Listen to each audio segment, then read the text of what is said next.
ठीक है जी, हम आगे चलते हैं। नेक्स्ट क्वेश्चन अपना स्टार्ट करते हैं। रिक्वायरमेंट है इसकी, prepare DL statement of changes in equity for the year ended 31 December 2017 along with the comparative figure. इसका मतलब है हमें 2016 की भी बनानी पड़ेगी। The column for total is not required, और टोटल का कॉलम जो है वो हमें लिखने की ज़रूरत नहीं है। ओके, सवाल पढ़ते हैं। कहते हैं for the purpose of preparation of statement of changes in equity for the year ended 31 December 2017 daffodil limited has extracted the following information. ये इंफॉर्मेशन जो है वो डैफोडिल लिमिटेड ने क्या की है, एक्सट्रैक्ट की है। ये उसकी 2015 की ऑडिटेड फाइनेंशियल स्टेटमेंट है, मतलब फाइनलाइज हो के सब कुछ हो गया हुआ है। ये 2016 की उसकी ऑडिटेड फाइनेंशियल स्टेटमेंट है और 2017 की ड्राफ्ट है। अभी इसका ऑडिट वगैरह नहीं हुआ, अभी ये बस बना ली है, अभी इसको उन्होंने अप्रूवल वगैरह देनी है। ये नेट प्रॉफिट था जी 650, 318, 2114 ट्रांसफ़र टू जनरल रिजर्व था। ठीक है, इंक्रीमेंटल डिप्रिसिएशन की वजह से जो ट्रांसफ़र हुआ था वो भी आ गया। फाइनल कैश डिविडेंड ये भी हमें आ गया कि ये था। ठीक है, the asset which was revalued upward in the previous year has been sold on 15 अक्टूबर 2017। जो हमने एसेट कोई भी था जिसको हमने अपवर्ड रीवैल्यू किया था, जिसकी वजह से ये रीवैल्यूएशन सरप्लस आया था, इसको हमने क्या कर दिया है, बेच दिया है। Okay, details of share issue जो है वो ये है कि 25% right shares were issued on 1 मई 2016। 25% जो है वो हमने राइट इशू कर दिया एट ₹18 पर शेयर, 18 रुपये के हिसाब से। ओके, देख लेते हैं कैसे कैसे नहीं होगा। उसके बाद है a bonus issue of 10% was made on 1 April 2017 as final dividend for 2016। यकम अप्रैल 2017 को हमने 10% बोनस दिया है और वो हमने एज अ फाइनल डिविडेंड के तौर के ऊपर दिया 2016 के। फिर है 50 million right shares were issued on 1 जुलाई 2017। 1 जुलाई 2017 को हमने 50 मिलियन राइट इशू भी की हैं 15 पर शेयर के हिसाब से। फिर बोनस इशू हमने किया 15% के हिसाब से ऑन 1 सितंबर 2017 एज एन इंटरिम डिविडेंड। तो ये इसने सारे हमें जो ट्रांजैक्शंस हैं वो उसने हमें गिवन कर दी हैं। हमने अब इनका क्या करना है, हमने इनको देखना है किस तरह से हम इसको ट्रीट करते हैं, किस तरह से हम इसको लिखते हैं। फिर वो कहता है शेयर कैपिटल और जो शेयर रिजर्व्स हैं वो 2015 के और 2014 के उसने हमें बैलेंस शीट गिवन की है, मतलब 2016 का ओपनिंग है ये। शेयर कैपिटल हमारा 1600 का था, मतलब 1600 मिलियन का, 10 रुपये का एक शेयर निकालेंगे। जनरल रिजर्व ये थे, रिटेन अर्निंग ये थी, रिवैल्यूएशन सरप्लस जो है ये हमारे पास मौजूद था। तो ये उसने हमें सारा कुछ जो है वो प्रोवाइड कर दिया। तो कंपैरेटिवली जिससे पहले हमने सवाल किया था M&K वाला, उससे तो कंपैरेटिवली ये क्वेश्चन जो है वो आसान है, लाइक दिखने में तो लग रहा है। चलो इसको फिर हम सॉल्व करते हैं without wasting any further time. हमारे पास आ जाएगा डैफोडिल्स लिमिटेड है, हम नाम इसका लिख लेंगे यहाँ पे डैफोडिल लिमिटेड। बनाना हमने क्या है जी, इसकी statement of changes in equity for the year ended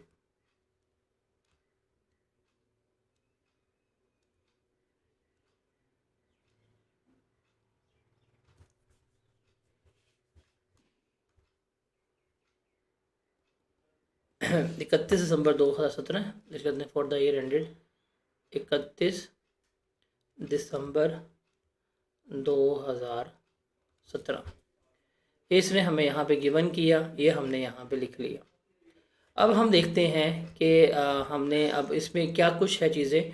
हमारे पास शेयर कैपिटल है वो लिख लेंगे, प्रीमियम शेयर प्रीमियम यहाँ पे आएगा, बिकॉज देखिए नज़र आ रहा है 10 वाला शेयर 18 में इशू हो रहा है तो 8 रुपये का प्रीमियम है, शेयर प्रीमियम भी आ जाएगा।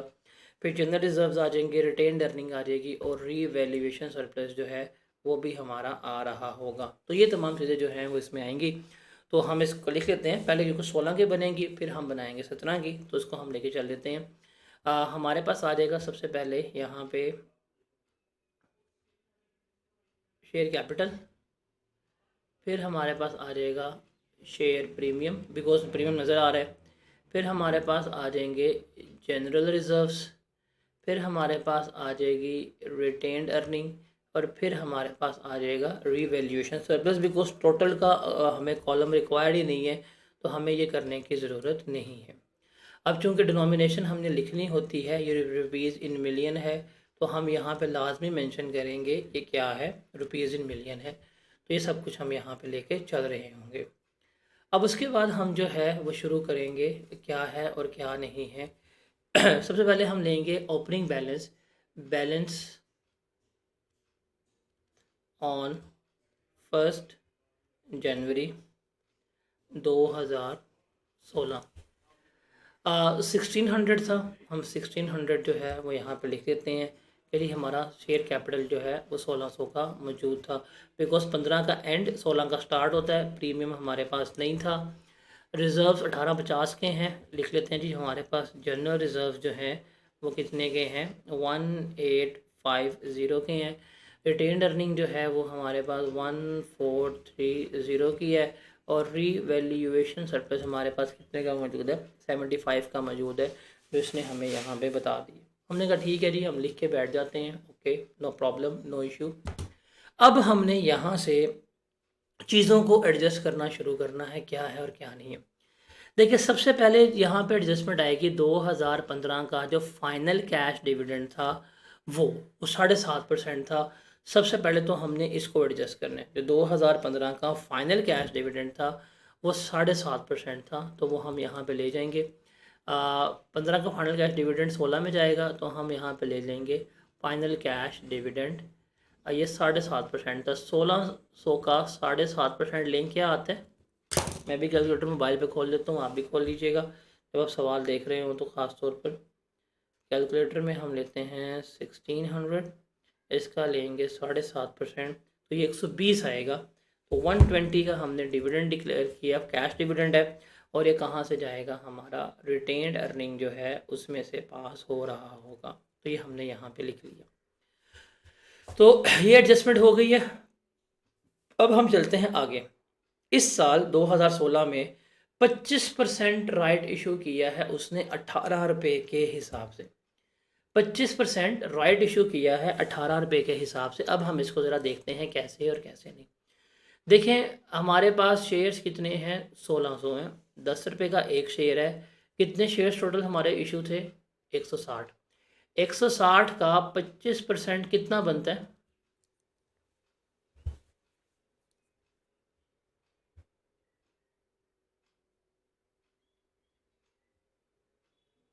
40। इतने हमने शेयर्स जो हैं इशू किए हैं। ये है नंबर ऑफ शेयर्स। अब हम ज़रा इस जो इशू किए हैं इसके अगर हम जर्नल एंट्री पास करना चाहें तो क्या होगा, हम करेंगे डेबिट और क्रेडिट।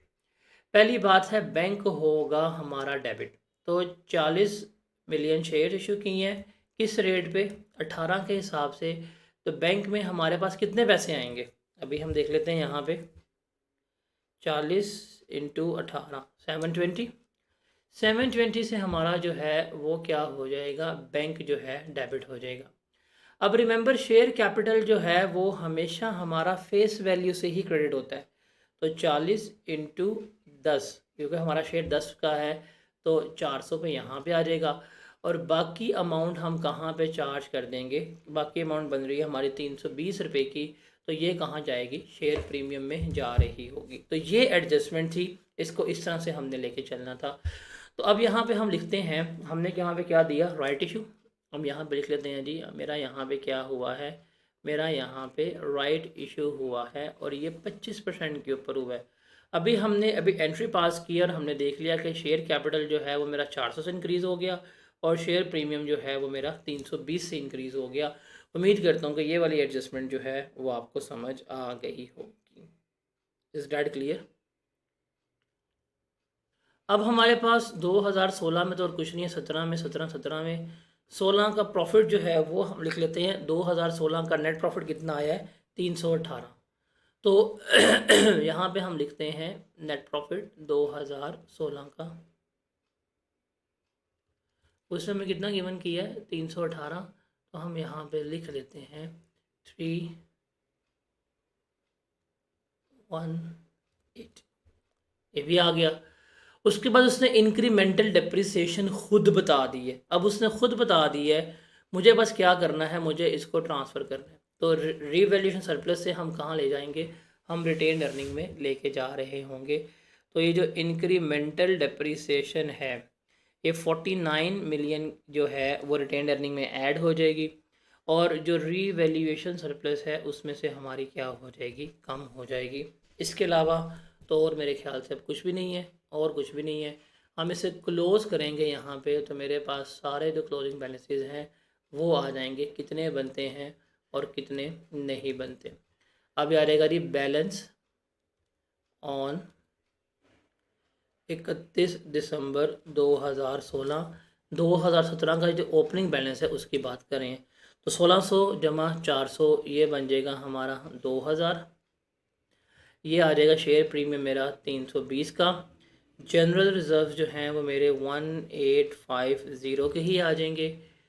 और रिटेन्ड अर्निंग जो है इसको हम कैलकुलेट कर लेते हैं, 1430 माइनस 120 प्लस 318 प्लस 49, ये बनेगी हमारे पास 1677, ये भी ले लेते हैं। और अगर हम बात करें रीवैल्यूएशन सरप्लस की, 75 में से 49 गए तो ये मेरे पास आ जाएगा 26। तो ये हमारे पास 2016 की जो है वो हमने यहाँ पर कैलकुलेट कर ली। मेरे ख्याल से ये आप लोगों को समझ आ गई होगी, इसमें एज सच कोई प्रॉब्लम वगैरह इन्वॉल्व नहीं थी। Got it. अब हम चलते हैं 2017 के ऊपर। 16 की सारी एडजस्टमेंट्स हो गई हैं, अब हम कहाँ चलेंगे, अब हम 2017 की बात कर रहे होंगे। पहले तो हमने देखना है डेट वाइज, हमने क्या करना है, डेट वाइज लेके चलने। जो इवेंट सबसे पहले है वो हमने लिखने। तो अगर यहाँ पे देखा जाए तो ये वाला पॉइंट, 2016 का जो फाइनल डिविडेंड था वो 1 अप्रैल 2017 को पे किया जा रहा है एज अ बोनस इशू। हम बोनस शेयर्स के तौर के ऊपर डिविडेंड जो है वो दे रहे हैं। तो हमें क्या करना है, अब इसको लिखना है। 10% शेयर्स नहीं है तो ठीक है, हम यहाँ पे ले देंगे वो जो फाइनल बोनस डिविडेंड है वो हम सबसे पहले यहाँ पे लिख लेंगे, फाइनल बोनस डिविडेंड, ये 10% है। तो शेयर कैपिटल का 10% कितना होगा, 200।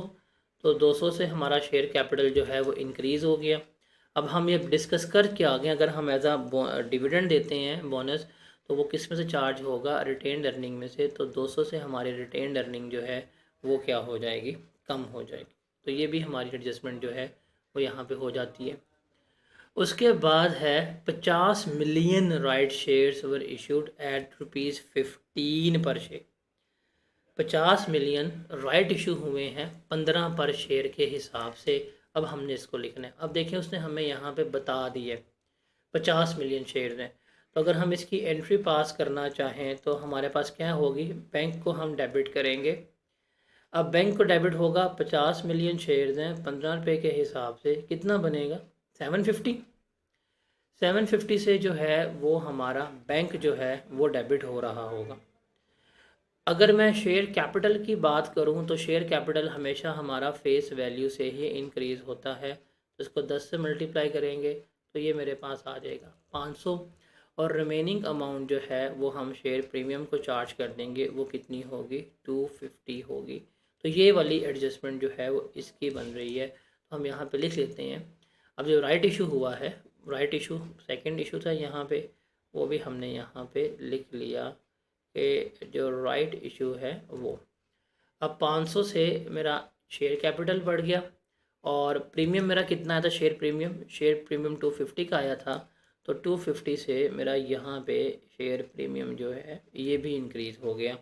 तो ये भी हमारी एंट्री जो है वो यहाँ पे पास हो रही होती है। Is that clear?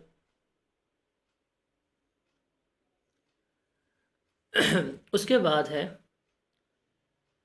ये वाला पॉइंट कि आपने 1 सितंबर को 15% बोनस इशू दिए हैं और वो एज अ इंटरम डिविडेंड है, तो 15% है। मेरा शेयर कैपिटल कितना मौजूद है? मेरा शेयर कैपिटल था जी 2700 बन रहा है। अब जो मैं यहाँ पे इंटरम बोनस दे रहा हूँ, इंटरम बोनस से पहले जो मेरा शेयर कैपिटल है वो कितना बन रहा है? 2700 बन रहा है। तो ये कितने परसेंट मैंने इंटरम बोनस दिया है? इंटरम बोनस मैंने दिया है 15% के ऊपर, 15%। अब हम इसको यहाँ पर लेते हैं 2500 और 200। तो हमारे पास जो कैपिटल उस वक्त मौजूद था वो था 2700। 2700 का 15% लें क्या आएगा? 405। तो इसका मतलब 405 से मेरा शेयर कैपिटल जो है वो तो इंक्रीज़ होना चाहिए। तो 405 से मेरा शेयर कैपिटल इंक्रीज़ हो गया।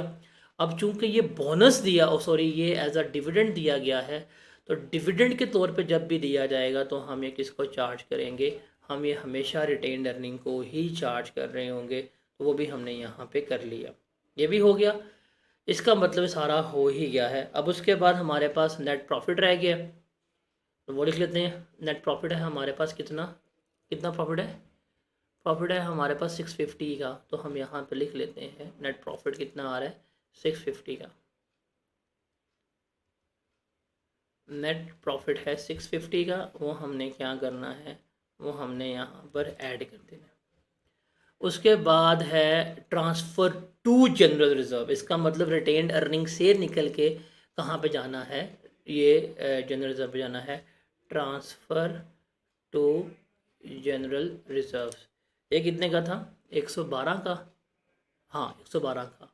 तो 112 हम यहाँ पे ऐड कर देंगे, इधर 112 हम ऐड कर देंगे। और चूंकि रिटेन अर्निंग से हम ट्रांसफ़र कर रहे हैं वो हम क्या करवा देंगे? लेस करवा देंगे। उसके बाद ये वाला एक पॉइंट था कि जो एसेट जो है था उसको हमने बेच दिया। जब भी हम एसेट को सोल्ड करते हैं, जब भी बेच देते हैं, तो उसका जितना भी रीवैल्यूएशन सरप्लस होता है वो सारा कहाँ पे मूव हो जाता है? रिटेन्ड अर्निंग में मूव हो जाता है।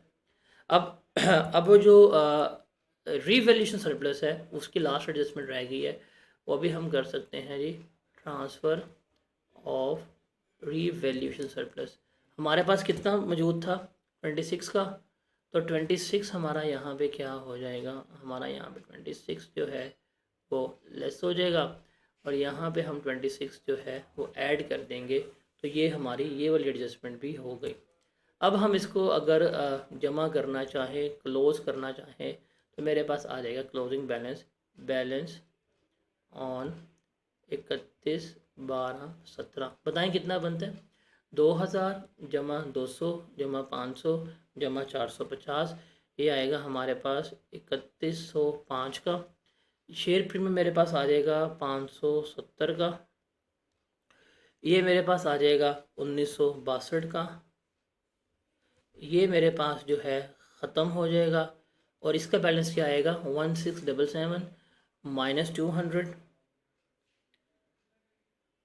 Minus 405 plus 650 minus 112 plus 26। इसका आंसर क्या आएगा?